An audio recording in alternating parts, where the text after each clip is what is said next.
Alright, dude. Hopefully this is working. I'm trying to record this so that I can talk to it, and then it's probably easier to um, get something out of it when you're watching your replay in real time. So this might be a long video that I send back, so hopefully that it works. And worst comes to worst, I'll probably just like upload it to YouTube and link it to you. Alright, let's figure this out. Let's go to Jax. Log of War, all.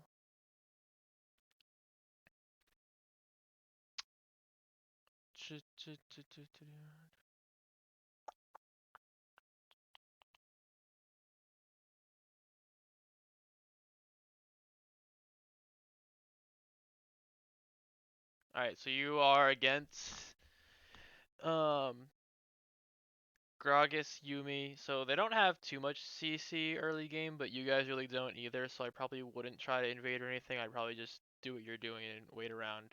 You can either stack, which can I pause this? Okay, so you can either stack. There we go. So there's two ways to kind of think about this. When you want to invade, so let's say that you guys have a lot of CC. Let's say that this instead of a Nico is like a Nautilus or a Thresher or a Blitzcrank. Um, TF probably won't actually. He might start gold card first. He probably would start Q for wave clear, but let's say you had a champion that had CC mid, or you're a jungler with CC, like Jax is, but you're not gonna engage with just your E. Then you'd want to invade, obviously, and that's when I'm sure you want to ping either go around this way or go around this way, or come out here and go around back. Those are all ways to do it. But when you don't want to invade, kind of like this setup here, what you really want to try and do is stacking. Now this won't really matter much in your elo, but ideally what you would like to do is the top laner wants to go right here. The actually let's do dots. So the top laner wants to go here. The mid laner wants to go here. The jungler wants to go here, and the bot lane right there. And the way this does, so those are all the entrances you can get into the jungle. So stacking like this means that if the other team tries to invade anywhere, you're always going to spot it out and be able to call it out. And then when time gets close, so you'll have when you press tab and you can pull up the scoreboard and you have the camp timers, you'll be able to ping when it's almost time for the camps to come up, and you will know when to back off and kind of get ready for your camp.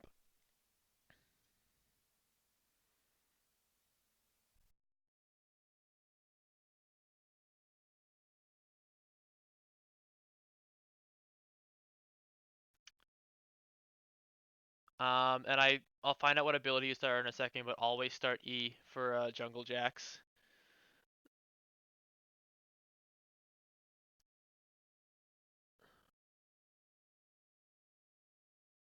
All right, here we go. Yeah, okay, so you started Q. So the first thing I'm gonna say is do not start Q. You always want to start E, and there's two reasons why. One, it does AoE damage, which obviously helps your clear out a lot because you can damage. And for red buff, it doesn't really make too much of a difference because there's only one monster here, right? But let's say you were doing Krugs or you're doing Raptors. You're gonna want the AoE damage that the E offers because you're going to do more damage to the camp as a whole, and you'll kill the camp quicker, which means that you have more free time to advance in the jungle and make a move over your opponent, and you save more health because the quicker you kill the camp, the less time it's doing damage to you. And that's the other reason why you want E. So even though red buff, there's no AoE component, um, it's just one monster, you still want to take your E because while you let your E swing and you get the dodge out of it, the red buff's not damaging you. So you're going to finish this clear in a much healthier position, meaning that you will lose less health instead of maybe going here. I mean, sorry, instead of maybe being like here after first buff, you might still have like that much health left over. Um, and again, this always also depends on your teammates. So what if your teammates give you a bad clear and you have Q? Well, if your teammates give you a bad leash, I'm sorry. If your teammates give you a bad leash, you're gonna end up with like that much health, and that's gonna ruin your jungle clear. So it's always better to take E for every situation here, to start in the jungle.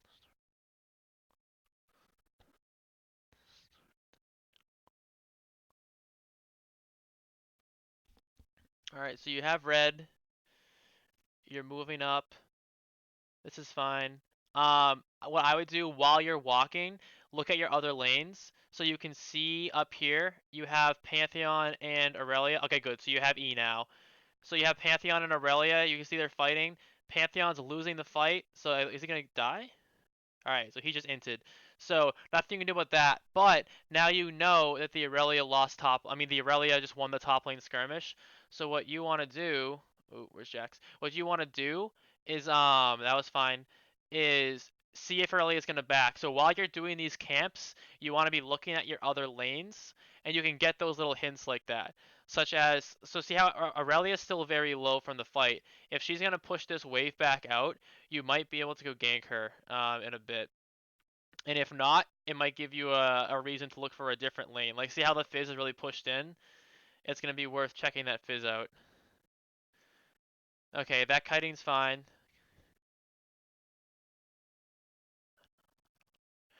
Another trick you can try here, so I don't think you were healthy enough to do it, so I think it's good that you didn't do it. But when you pull that blue over, you can actually smite the Gromp early. Here, let me go back a bit. Okay, so right here.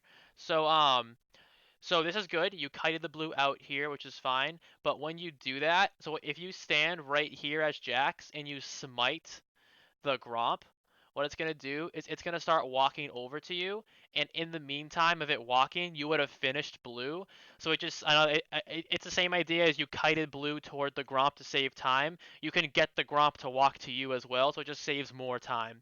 And where you're low like this, the smite would have given you the health back, which is what you would have needed anyway.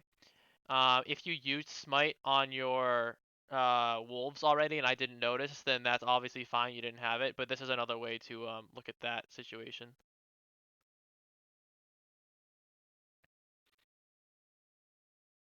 So I'm gonna speed this up a bit. Oh, hold on. Why does it keep doing that? Give me Jax. There we go. Okay, so you're looking for something to do. So it's fine. You get Scuttle.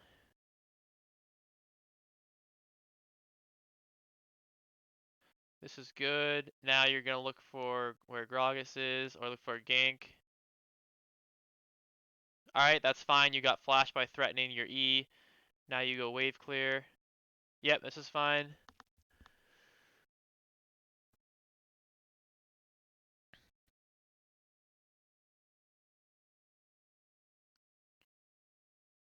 So you look for this Scuttle.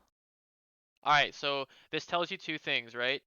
So you just got Scuttle up top right here, and you're gonna get it here. So this this means you know where Gragas is, right? So if Gragas was bot side while you were getting this Scuttle, he would have got this Scuttle at the same time, right? So since he didn't get that, that means that you know that Gragas was not bot side when you were top, which means he must have also been top side. So now that you know he was top side, that means one of two things. Either Gragas did bottom, so he probably started blue. He would have gone blue to red to gank, but you didn't see him get either top or mid, but you didn't see him gank, which means he must have done blue to red to back, and that ends up being what he did do. So obviously we can see he's here because there's a replay, but in the game you wouldn't have known this. But by you getting this other Scuttle Crab, you actually do know that he must have backed, because when you get the Scuttle Crab, in your mind you're like, okay, that means that he did a full clear because he didn't get either Scuttle, and he was top side when this one was spawning, and you ended up getting it. So that means his only two options were to back or gank, and you didn't see him gank, so he must have backed. So if you have what all this means is that if you have a ward on you, you know for a fact that you can step up here into this part of the jungle and place a ward, because you know he's gonna come back down here next, because this is the side that he cleared first. So these camps are gonna come back up sooner, and on top of that, um, just by putting a ward there, it helps your teammates out, because if you put a ward, let's say here, and then your bot lane's pushing, but then Gragas walks over that ward to go clear, your bot lane is going to see that and they're gonna back off. And a lot of time in League as a jungler, your whole goal to try and win the game is to kind of like fix the other laner's mistakes. So by putting the ward here, your bot lane will not stay over pushed and they won't get ganked and die by the Gragas because they'll back off on their own. But if you don't put that ward there, they're not going to see him and they're going to stay pushed up way too long and they're going to get ganked and die. So all that stuff comes from literally just you taking this scuttle and realizing that, oh, that means Gragas didn't get it, which means he must be gone. So then you have a little bit of time to go free reign over here. Let's do that. And let's do that. Okay.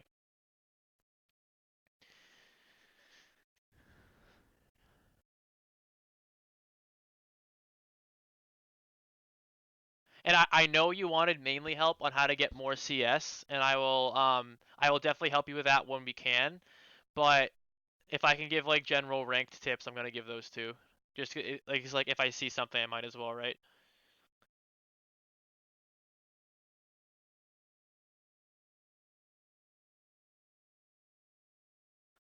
Okay. So another little trick for Jax, when you're clearing, so these camps here, where's this thing? So when you're clearing the camps that have multiple monsters, so when you have like raptors or when you have Krugs and things like that, or even wolves, but wolves to a lesser extent, you actually want to try and kill the smaller monsters first because you have the AOE on your E.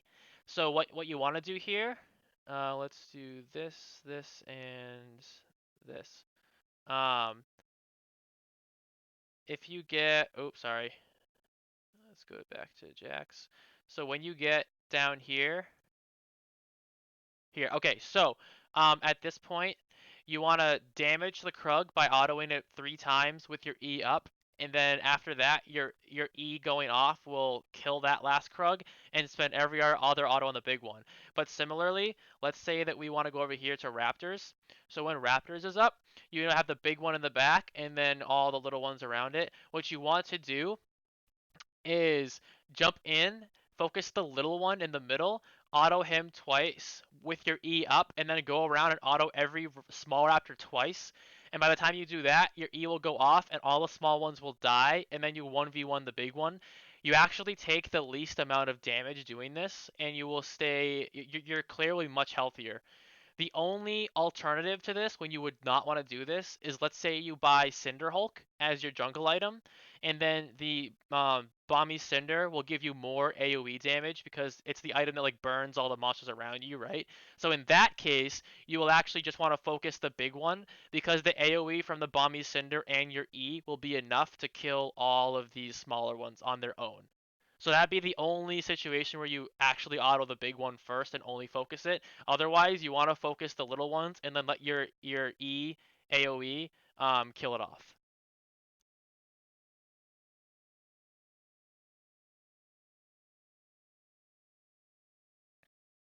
So this is all fine.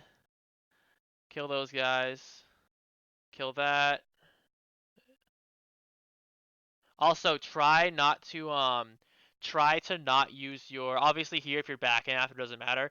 Try to not use your Q when you're jungle clearing because it really doesn't help that much. And if you ever need to jump over a wall or escape. Let's say that Gragas was invading your jungle, and Gragas like surprised you over here or came across the wall if he had this warded. Um, you need your Q for mobility to get away. If your Q cooldown is down, you're not going to be able to get away and you will die every time. So because it doesn't offer that much help to your clear, it's just better to not use it unless you know you're going to be 100% safe. Such as if you see Gragas on the map somewhere else and your lanes are pushed out so you know you're not going to get invaded, then sure, use the Q, doesn't matter. But if you don't see all that and you know that no one's there, I would just always save your Q as a little tip. Okay, so you're coming down here. Alright, so unlucky. I'm assuming you were going for a flash Q. Okay, so actually even there, so I don't even your Q is probably on cooldown still. So if you didn't use your Q to clear the camp, you would have been able to flash EQ and kill the Gragas even after he flashed. So you would have actually got that kill if you didn't waste your Q doing the clear. So that's actually a really good example of why you want to save it and why you need that cooldown up at all times. There you go. I'm assuming you're gonna back here, yeah. Okay. So I'm just going to increase this a little bit. So where are you going? You're going bot side, okay. Just start your clear. So again, as you're clearing, just make sure you're looking at all of the other lanes to see if there's ever an opportunity to gank. Your lanes are all pushed in except for top side, so I would not try to dive those yet. I would just look top side and clear on the way, which looks like what you're doing. I keep touching that. This is fine. Aurelia back, so there's nearly no gank topside anymore. Get Scuttle. Now you want to either look to invade or gank. Alright, securing Dragon looks fine. You see Gragas. Alright, you're getting a little collapse on here. This is going to end up okay, I think, for you. Yeah. Alright, definitely take Dragon or collapse on the Yuumi right now. Those are your two options. This is good. After you get this, you're going to want to see if you can look bot. Yeah. So okay, so I would definitely go bot with these guys. It didn't turn out anything, so you back. This is fine. Let's see, where do you go next? I would definitely look to go and start clearing more jungle camps. I don't think that this top lane matchup is gonna be really savable. All right, good. Pantheon killed Aurelia back. Um, so it looks like they're 3-3. They're duking it out. Aurelia's gonna outscale Pantheon, so even if you go top side and start getting Pantheon kills, he's really not gonna have much of an impact on the game anyway. So you want to focus on your mid lane and your bot lane to try and get them ahead. This is good, and get that for Yuumi. Nice job. Okay, this is good. Go. Okay, all right. Pause. So this is a good example. Okay, so this is gonna get into what you actually wanted was to help learn how to get more farm and maximize your farm. So look at the minimap right now. So you just got a kill right here, right? So if you look at all of the options available to you for farm, there's three. You have Scuttle Crab, you have the bot wave, and then you have here, which is your Krugs, right? So what you actually don't want to do right now is get your Krugs. And the reason why is that Scuttle Crab is a neutral objective, right? So it's not free to take. It's not always going to be there for you to take. In these words, it's not like quote guaranteed farm. So you always want to take the neutral objectives or the lane minions when you can, because those are not always going to be there for you to take. So, um, the Scuttle Crab, if it's up and you know you can get it, in this case you do, you see, you just killed the bot lane and you can see that Gragas is dead. And you see Fizz here, you see Aurelia here. So you know where the entire enemy team is, which means you know that none of them can contest Scuttle Crab right now, and it's absolutely free if you want to take it. So you should have gone there, because the reason why is that after you get Scuttle Crab, you can always come back to Krugs right afterward and take Krugs. These Krugs are not going anywhere. You can take them whenever you want. So it's better to prioritize these other sources of farm first, because then you will still get your Krugs afterward, and you'll end up with both. If you take Krugs first, by the time you take Krugs, Fizz might have pushed in his wave and be roaming down. The bot lane will have been respawning and they'll be walking back. And same, Gragas will be respawning and walking back. So at that point, the Scuttle Crab is no longer free, and there's no longer a guarantee you get it, and now you only get Krugs as opposed to getting Krugs and Scuttle. So that was a little long-winded. I probably talked a lot and rambled a little bit, but you can use that idea throughout the entire game. So even though it's like, oh yeah, but it's only one Scuttle Crab. Well, it's one Scuttle Crab now. It's a topside Scuttle Crab in another 2 minutes, and then it can also translate into invading the enemy jungler and getting waves. So it's the same logic. The only difference with waves is that you have to be careful when you take them because they affect the your teammates in that lane, right? So let's go look at bot wave real quick. Um, so here's bot wave, right? So what I would have done personally is you got the kill here. Oh shit, sorry. You got the kill here. Then I would have walked up and taken Scuttle. Or if Scuttle's not open, so I would have checked this first, right? And then if Scuttle's not actually open and it's the glitch where, not the glitch, sorry, but where you haven't, it says Scuttle's up, but you haven't physically been to that area yet, so that it will update that it's not there. Then what you do is you come out here, you peek at Scuttle. If it's there, take it. If not, you go down to bot lane, and then you start pushing the wave and take all this farm. So this farm should be yours 100% of the time in this situation. So what you want to do is you want to take all this farm and push that wave in, but the caveat here is that you want to make sure you push the wave all the way up to the tower. You do not want to just take this farm and then leave and let the minions walk up on their own, because if they walk up on their own and they get stuck right here when the enemy minion wave comes and meets it, then you will put the lane in a very bad spot for your bot lane, and they will hate you. They will be spam pinging you and telling you what are you doing and messing you up, because now they're stuck having to be overextended in the lane to get any CS or poke or kind of do anything. And if the enemy laners are smart, they're gonna freeze the wave and keep it there.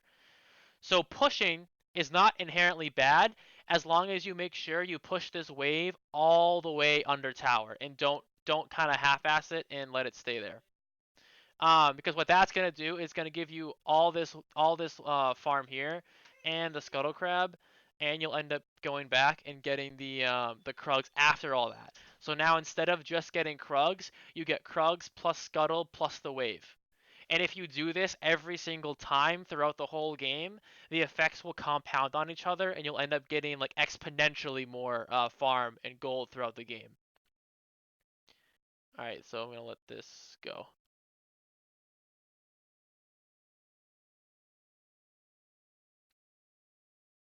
All right, so yeah, see how you got Krugs and now you didn't end up getting either of these other two things?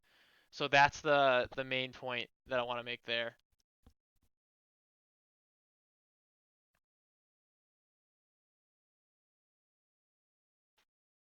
All right, this is fine. Take this, and then you probably cannot one of you on the Aurelia. She's level 10 with 3 kills, so she's going to be stronger than you are. And this 2v2 is risky as well. So hopefully you get her. Yeah, okay, you end up getting her, so that worked out in your favor. Um, so alright, this is good. So that was a risky 2v2, but because the Pantheon was going even in the trade that honestly he had no right going even in, it ends up working out because you can duel the Gragas at this point in the game. See, the Gragas is 1 and 3. Before this, you were 2 and 0, he was 1 and 2. So, and if you look at the items, you finish your Blood Razor and he's still on his Stalker's Blade. So you definitely can duel the Gragas. But going against this, the Yumu's into a Trinity Force Aurelia is stronger than a Yumu's Pantheon, right? So that was probably going to be a little risky. You got lucky where the the Aurelia. I kind of want to watch what she did. She severely misplayed that. Oops, sorry. Let's go back to here and let's play. So the Aurelia definitely should have won that against the Pantheon. So I'm curious to see what she was doing. Okay. Yeah. All right. Yep. So Aurelia misplayed. Pantheon did better than he should have in the trade, which left her low enough for you to finish it off and then duel the Gragas. So that worked out really well. All right. I'm gonna put this back on you.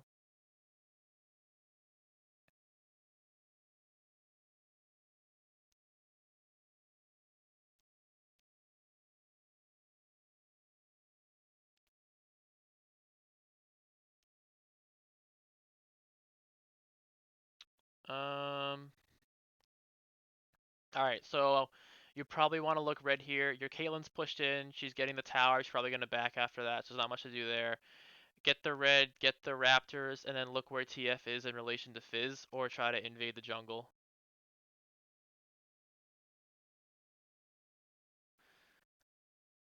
You can also, if you're afraid that Aurelia is going to try and take Rift Herald topside, you can start rotating topside because she's bullying the Pantheon out again. Alright.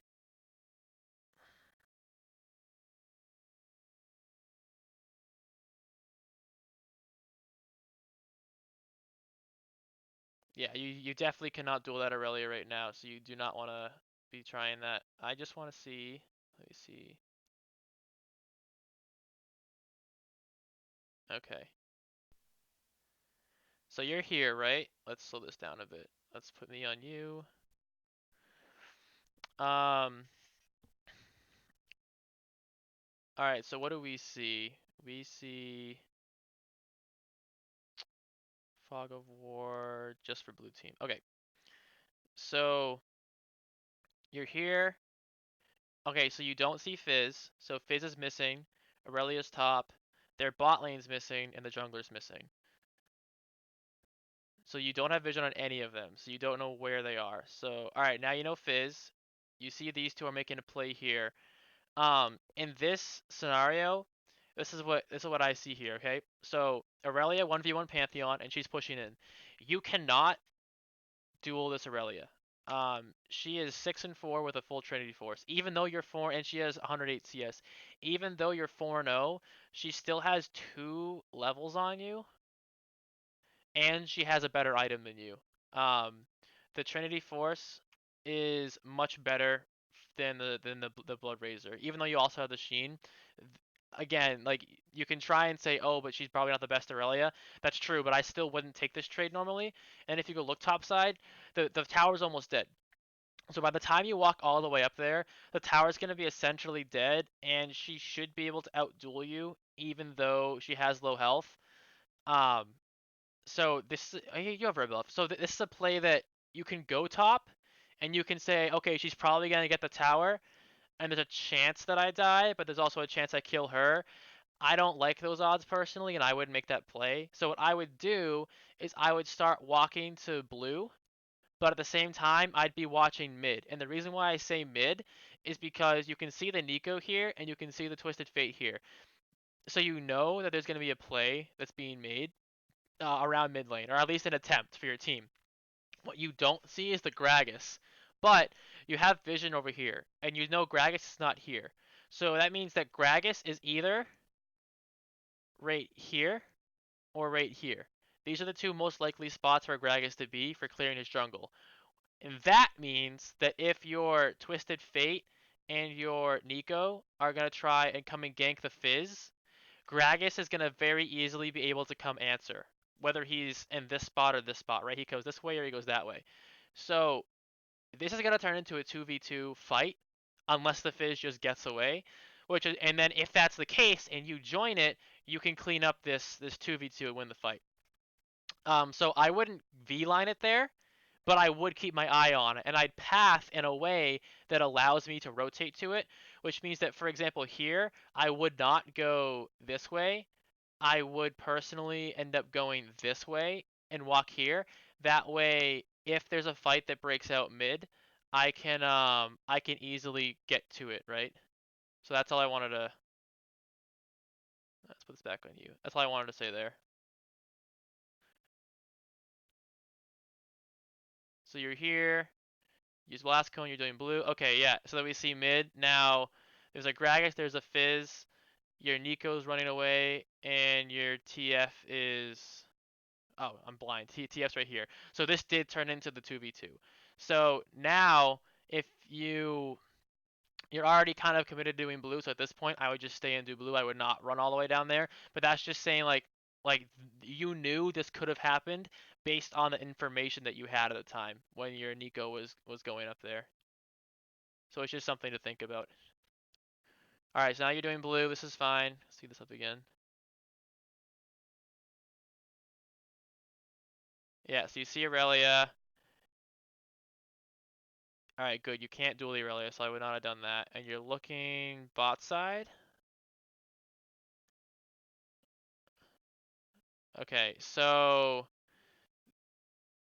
this, I'm not sure I like this very much. Okay, yeah, I don't, this ends up kind of working because it just turns into a big Fiesta skirmish, but I would not have done that. So let's go back to here. If I can get on you. Let's go back a little more. All right, so we're here. We're on our way down. This is fine. And then we get to this point. Okay, so this is okay. You're looking for the gank, right? But And especially because you just saw Gragas up here, you have a ward, so you know that he's around mid lane. So looking for this gank is fine. The tower's really low, champs are really low. The only thing I'd be careful of is that even though this is all really low, you don't have a wave pushing, right? So your wave's still back here, and your laners are still clearing those minions. So it's not like you can run there right away. What I would do is, let's go back just like a tiny second. Okay, what I would do is I'd come up this way. I would stop here. So what I would have done when you're here, use this blast cone to jump over the dragon pit, right? And then path this way, all the way around here, in here and down. And this way you get into a spot where you can try and gank the lane down here, but it also gives your laners time to prep the wave because again, see how the wave is this far back? That means that not only are your two laners gonna stay this far back, they're not gonna chase right away, but also you can't really dive the tower yet because you have no minions to tank. Even though the tower is really low, if you get CC'd, um, we don't know if Yumi has ultimate up yet. We don't know if he just used it. So you can kind of interpolate based on the low health, but that honestly, it's a Caitlyn lane, it's a Yumi lane. That's probably just poke. That like I would not assume that was an all in. I would assume that was poke. Um, so you really need the wave to be pushed up here to allow you to dive the turret, so the turret doesn't start doing damage to you as well. So that's what I would have done there, and then you would have probably been able to pull this off in a quicker, cleaner way.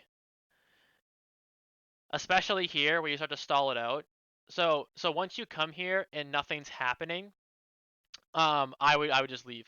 I would not sit here and farm the minions and push the wave up to try and dive them. I would have left. I would have walked this way, and I would have came all the way back out around here, and then I would have taken I would have essentially done the same thing where I go around here, you can use your Q to jump to this ward, and then start walking in this way and go around back. Because now your laners are going to push the wave naturally, right? So you don't need to be here to help them do that and just kind of sit outside turret range doing basically nothing. You want to be walking over here. What walking over here also does is it acts as like a zone to see if you can find Gragas. Because if Gragas is coming, now all of a sudden this dive is not as clean. Whereas if you stay here, you might be thinking this is a really easy dive once the wave pushes, but you don't know. Like Gragas could be here, Gragas could be here, he could be coming. So by you walking this way, it also enables you to find Gragas and see if this dive is no longer as easy as it looks. Especially because people have gained health since you initially checked. So like already it's not as easy of a dive because time has passed and we've been clearing minions. So I'm going to go to all. Okay, yeah, and see Gragas actually is here. So what this would have done is if you came this way, you would have seen Gragas, and then you would have now had more information going into the dive afterward.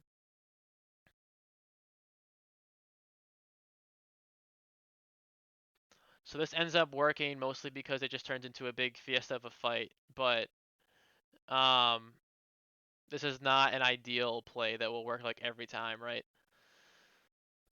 Okay, this is fine. You see Fizz coming, so keep that in mind. Get through the dragon, go down. This is good, and I would just start clearing again.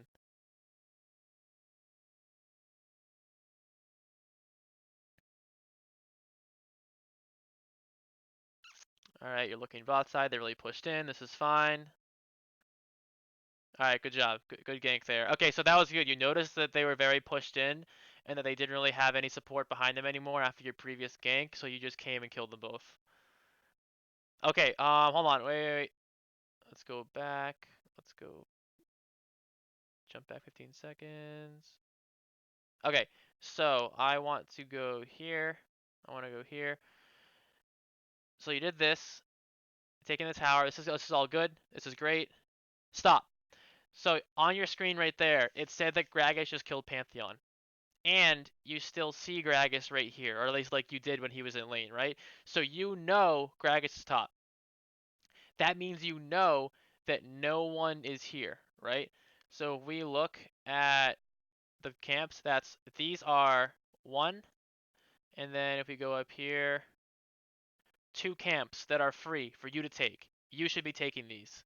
Um, the reason being is that you just saw on the announcement that Gragas killed Pantheon, and on the mini map that Gragas was up here, so you know he's not down here. And you just took this tower, so you know that bot lane does not have any pressure to push this wave out.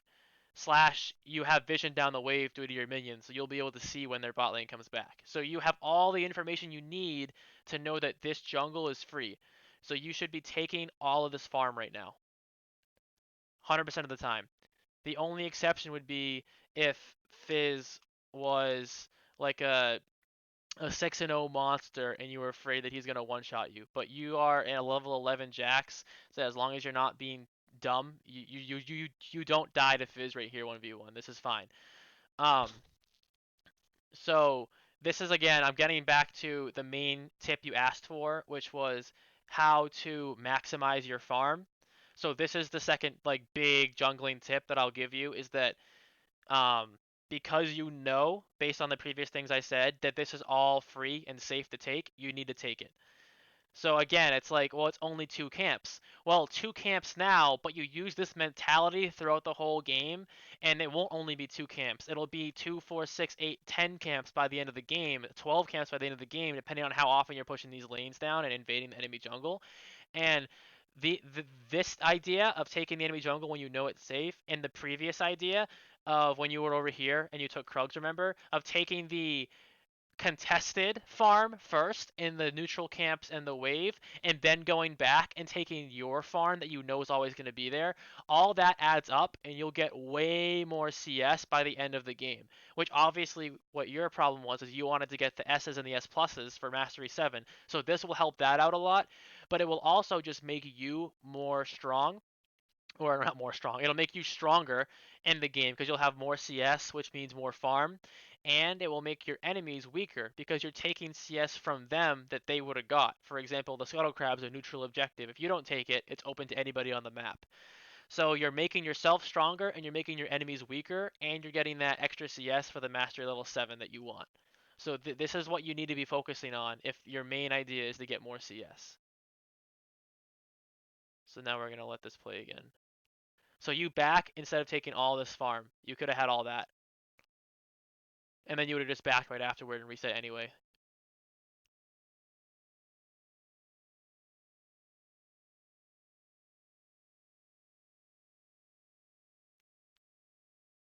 Yep, this is fine. Just keep clearing.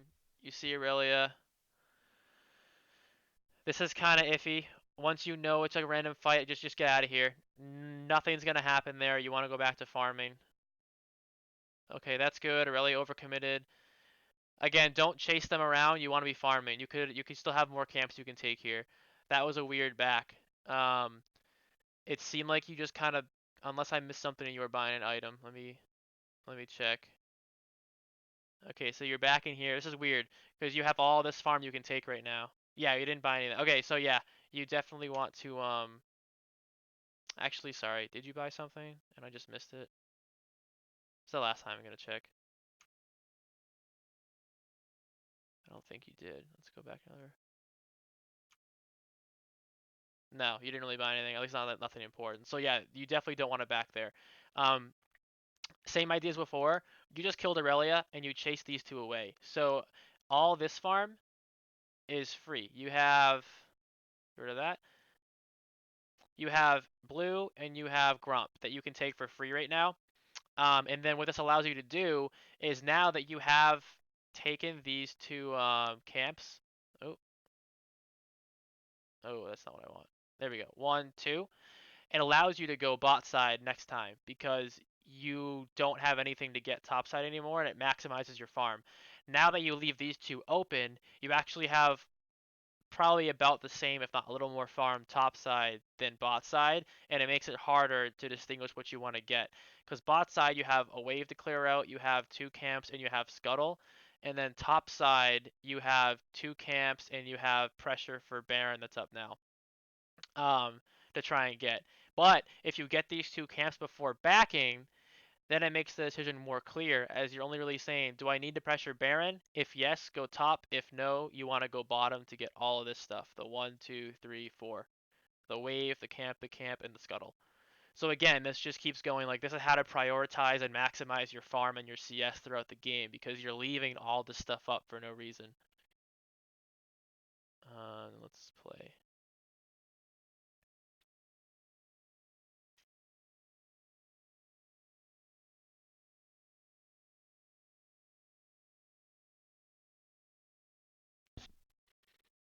Yeah, so see how you're going top now? You could have already had all this, and you would have just been running bot, and now you would have also been able to contest that dragon, because granted, you probably should have just gone bot anyway to contest the dragon, but you wouldn't have been tempted to go top and get your blue buff, and they would have got a free dragon.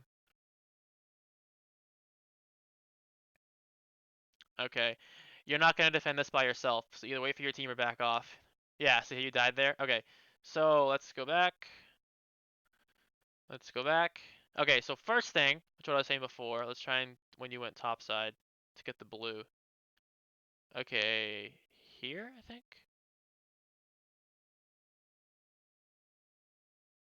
Okay, so wait, you already have it. Hold on. Yeah, I didn't go back far enough, sorry. So the first thing I'm gonna say is that almost here. Okay, perfect. So let's look at the map right here. You had just started walking blue, but pretend you were still right here in the in lane, right? So you're here in lane, and you see that the dragon timer is almost up. And you can see based on your teammate that the enemy team is here. Pantheon's fighting them. You see Kaisa. You just saw Gragas. He jumped from here over the wall, it looks like. So you see that they're all here, and you know Fizz, he was just mid. You saw him walk down this way. So you know that their whole team is right here in the bot side. And um, so you know they're all here, and you know Dragon's coming up. And then you decide to go take blue. So you're basically giving them a free dragon right here. That's what's kind of going on. And what dragon was it? Infernal. Oh yeah, okay. So you not only did you give them a free dragon, you gave them a free infernal. So that is definitely not what you wanted to do.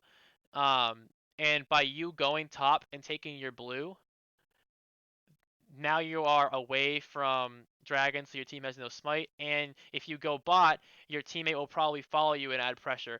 I'm not saying you would have got the infernal, based on the positioning and everything, and how Pantheon's probably gonna die right here before they even take the dragon. It's more his fault than anything.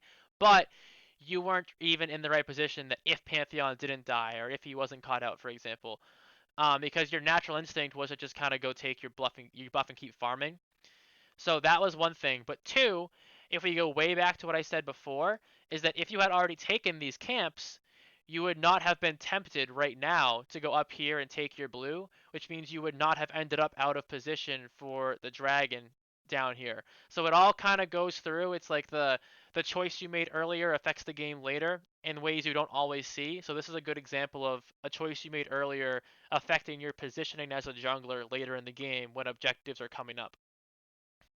Again, your Pantheon is being a little boosted and you got caught in the jungle out of position, so you probably would have lost that dragon fight anyway. But if you look at, they also don't have Aurelia. Aurelia's topside. So even if you guys all went here, it would have been like even though Pantheon died, we see Pantheon, it still would have been a 4v4 fight for the Infernal, which is definitely worth it in my opinion, considering how strong you are right now. You guys probably actually should win that fight, so that means that you would have probably had the Infernal Dragon and some more kills if you had path down to Dragon instead of taking your blue right here. But by taking your blue, you're going to give them a free Infernal.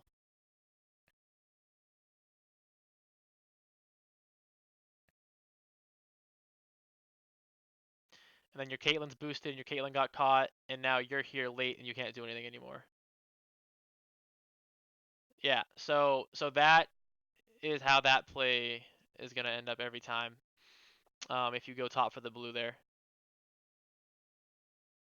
Because how strong are you? You're very strong. Yeah, you're 9-0 Jax. You should be kind of controlling the pace of this game. And especially right there, that's a big example of how you could have won that fight and that dragon for your team, but you were farming instead. Alright. So we die. They're gonna take this tower now, and your team might clean up, might not. No, they're gonna all die too. Okay, cool. So everyone dies.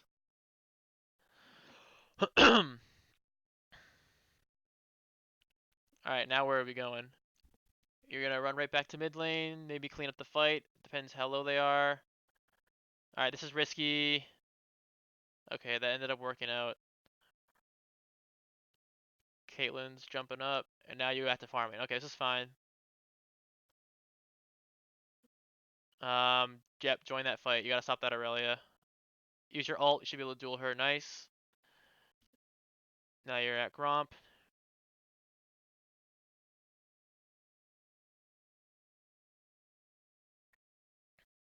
Alright, that's fair. Okay, yeah, so someone's pinging Baron. I can't tell if it's you or not. But so let's investigate this Baron call, right? So let's look at your team.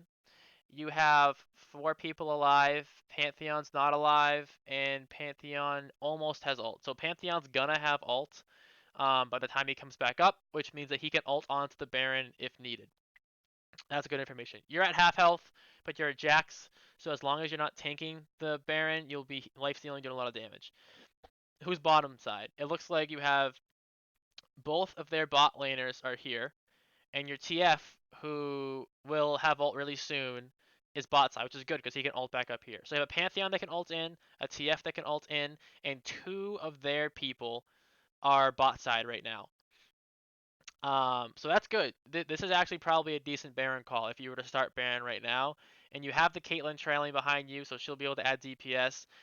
The only thing you're gonna have to be cautious of is that let's say that Gragas and Fizz rotate first, and your teammates are not coming for whatever reason, whether the TF isn't ulting in, the Pantheon, maybe he's not respawned yet.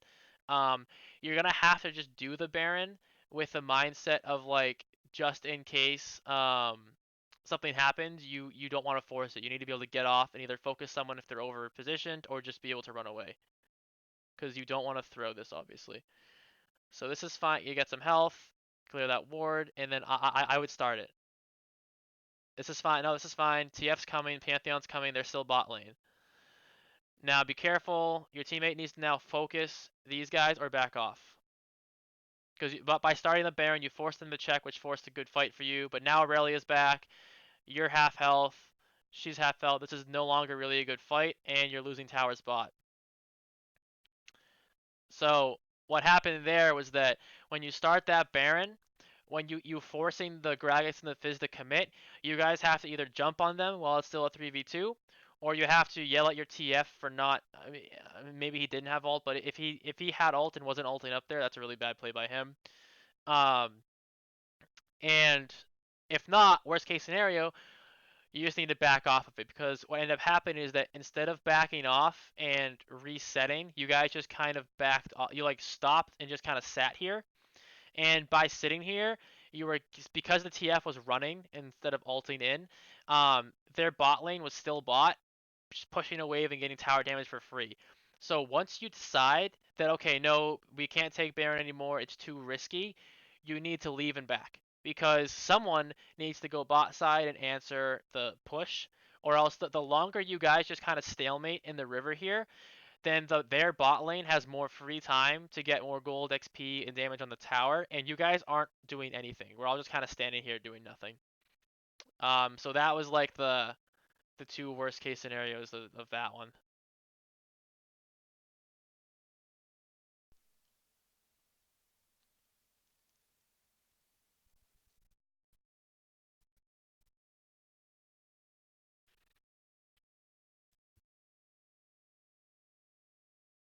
Alright, whether you're AFK or typing in the chat, I would just ignore your teammates. I'm assuming that you're not AFK, and I'm assuming you're typing to them because they're mad that they lost Baron.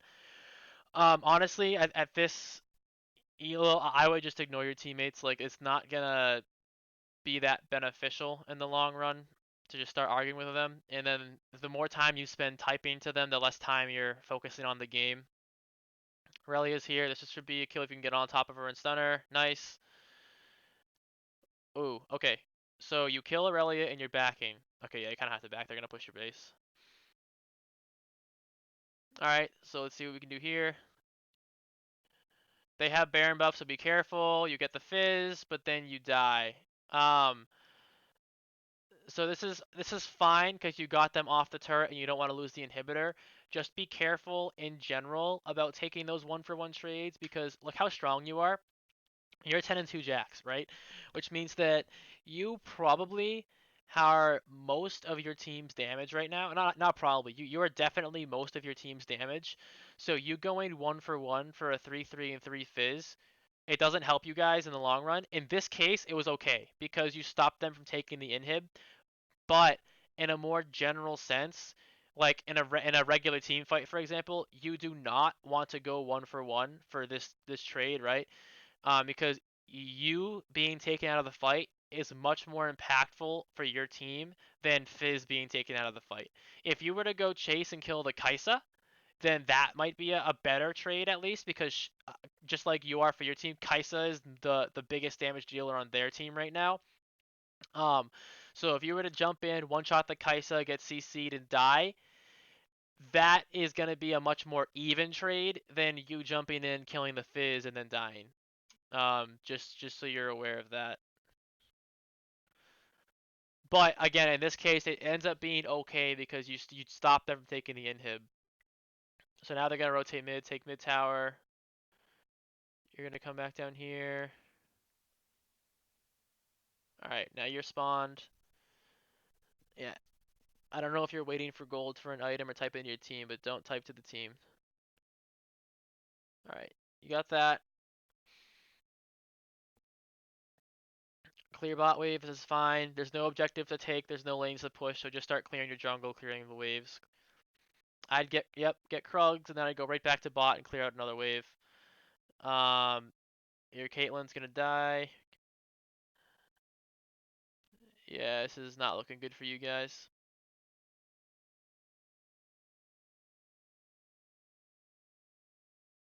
Alright, well you end up turning this around, so we'll see what happens. This is good. This is fine. Clear this, and then I'd look bot for Aurelia. Yep, this is okay. Just jump on her. This is good. Your team should follow up. Nice. Alright.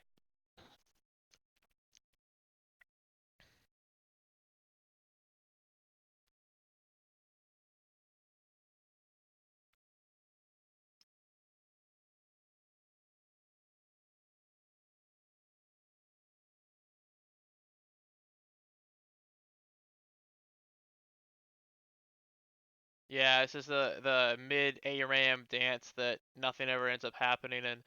Um, these are always weird, right? So that situation where your team is all right here and their team is all right here, and you're just kind of going back and forth and testing each other and no one wants to engage. That situation is always really weird because you're basically just wasting time, right? It's a big game of chicken because you're wasting time where you're sitting mid lane and doing nothing. You're not getting XP, you're not getting gold, and you're not getting pressure on the map or objectives, and you're not getting vision around those objectives. Those are the four things you want to be doing at all times, like one of those four. And by sitting and dancing mid, you're not doing any of them. So unless your team is about to engage a team fight, what I would do there is when you're in that situation, start spam pinging them the danger ping to back off and leave. Go somewhere else and do something else that's more productive of your time. The only exception, and this is just annoying because what will often happen is that you leave to go do a camp.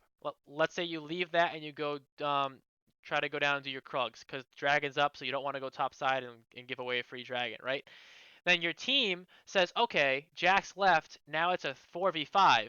And instead of leaving themselves or dropping back to a turret to a more defensible position, they will still stay in mid lane as a 4v5 and just stand there. And then they will get engaged on and die because the enemy team now has numbers. So I understand why you stay there because if you leave, your team's probably going to not do the right thing and they're just going to stay there and die. But at the same time, by you staying there, you're getting nothing done. Um, so always try to spam ping your team to back off and then go do something useful with your time. Um, but maybe let's say you don't trust your team and you think that they're just gonna int, don't go too far away, right? So if like you're all here, for example, like just go and do your Raptors. That way you're doing something productive, but you're staying close to your team. So if they're stupid and they stay an int, you have an ability to get right back into the fight and help them out. If you were to go and like go top lane here, let's say that you like went all the way up here and like did your Gromp, that would not be smart because now you're pulling yourself away from your team. That if they then get engaged on 5v4, you are too far away to come and help. That would be like a good example of what to do and what not to do in that like 5v5 stalemate where everyone's just kind of chilling here.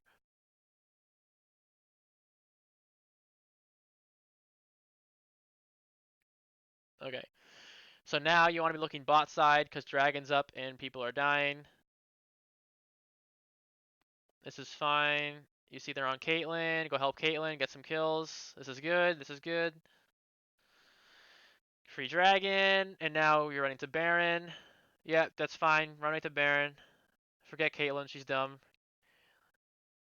Good. Alright, this is fine. Reset. You came out. Push this wave out. Alright, you're defending. This is okay. You're crashing mid. Yep. Unlucky. Get some kills.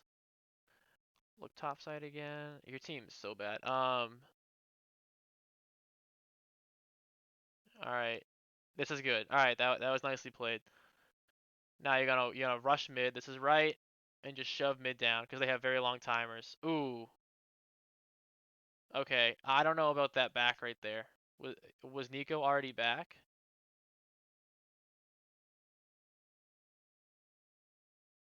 Yeah. Oh, actually, so what's the timer on Nico?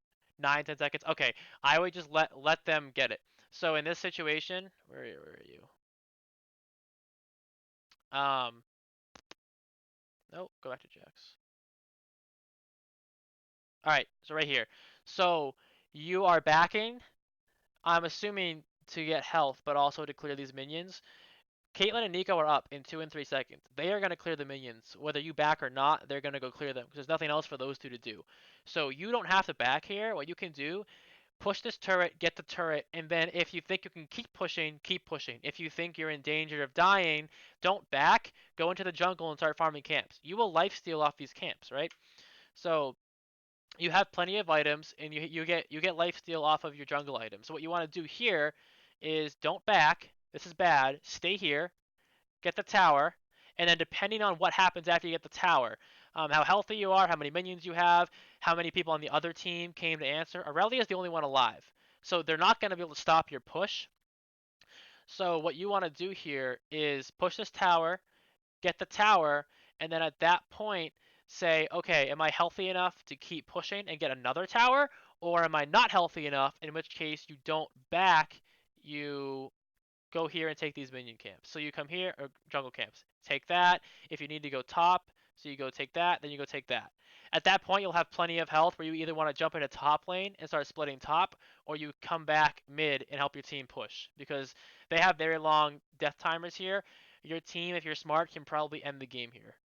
Um, so I would definitely do that instead of backing. That would be my advice to you here. And again, this just goes back to that mentality of like you're not maximizing your farm, which is why you probably have a lower CS number by the end of this game. Um, because yeah, instead of doing this, you could be taking jungle camps right now and then get right back into pushing this fight. So you end up winning the fight anyway, which means you're probably gonna end the game here, I would imagine. But there are just other ways to do this, and that's what I'm trying to get you to see, because that will help you with your farm and get you stronger earlier. Okay, so like it was a fine game, like you played the game fine. But see this number? So there's two ways to look at this number. You can say, oh, it's not letting me draw on that. You can say, oh man, I'm a Jax. I have 215 CS, and everyone else on my team is only in the 100s, save for Caitlyn. That looks pretty good. You have the most CS on your team. The other way to look at this is to say it's 40 minutes in. You should be averaging about, I want to say, um, 8 CS a minute. That's a good number for you to try and get like a goal right now. So if you do 8 CS a minute, you should have 320 CS right now, right? So 320 CS will get in this game. You're a Jax who's 15, 2, and 10 with his 320 CS that you should have. That will get you an S every single time. That this is an S quality game. Because you don't have this CS, and I'd be curious to know how much objective damage you did this game. Those are the two things. Actually, your objective damage is probably fine this game because your Jax, your split pushing, you got a lot of towers. It's going to be much more of your CS, and then your CS translates to total damage too. Because your total damage is your objective damage, your damage to jungle camps, your damage to lane minions, and your damage to enemy champions. So because you don't have a lot of CS, two of those sources are gone. You did not do a lot of damage to minions and jungle camps, at least not relative to what you could have done this game, right? And that's the big thing when you're trying to get an S, that sometimes that can keep you from it, is this extra CS, this extra damage sources. So overall, the game was fine. You obviously carried 15, 2, and 10 Jacks. You won a lot of team fights. You took a lot of the turrets and pushed the waves down. But you sent me this to ask how you can improve getting an S and how you can improve your CSing, and I hope that I gave you some ways to do that in this game. So yeah, good job. I hope the game helps, and good luck getting those S's.